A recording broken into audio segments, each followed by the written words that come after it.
There once lived a wise old man at the edge of a quiet village.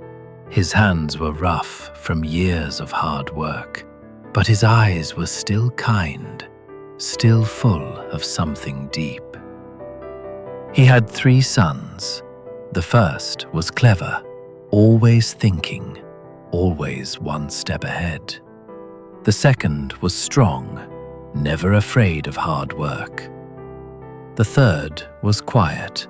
He spoke less, observed more, and the villagers often overlooked him. The old man loved all 3 equally, but he was growing old, and he knew his time was near.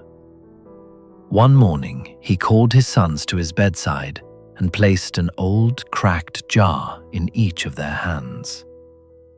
"Father, these are empty," said the first son. "I know," the old man smiled. The third son said nothing. He just held the jar and looked at his father quietly. "This house, this land, this life, it will go to the son who fills his jar. Not with water, not with gold, not with sand." "Then with what?" asked the first son. "You have 7 days," the old man said. "Fill the jar, then come back to me." The first son packed his jar tightly with the finest fruits, mangoes, figs, plums, until not one more could fit. He returned proud. "Father, my jar is full." The second son filled his jar to the very top with heavy river stones. He returned confident. "Father, my jar is full." The third son did nothing for 6 days. He walked in the fields, helped an old neighbor, and sat beside a sick child, telling her stories until she smiled. On the 7th evening, he came inside, placed his empty jar on the table, and lit a small candle inside it. A golden light filled the room, every corner, every shadow gone. "Father," he said softly, "I filled it with light." The old man's eyes became wet.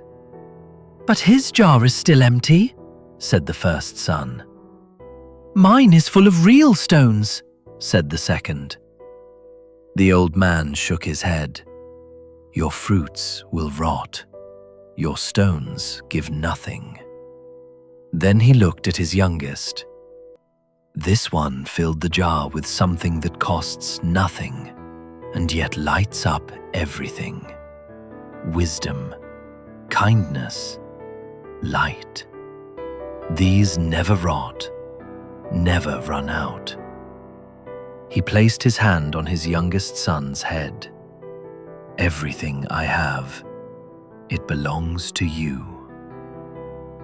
The other 2 sons were silent, not angry, not bitter, because deep inside they understood. They had filled their jars, but only one son had filled the room. The old man passed away 3 days later, peaceful and smiling, just like he had lived. And in that small house, the candle kept burning, long after he was gone, long after the fruits had rotted, long after the stones were forgotten. The light remained. Fill your life not with things that impress, but with things that illuminate. Be the candle in someone's darkness. That is the jar worth filling.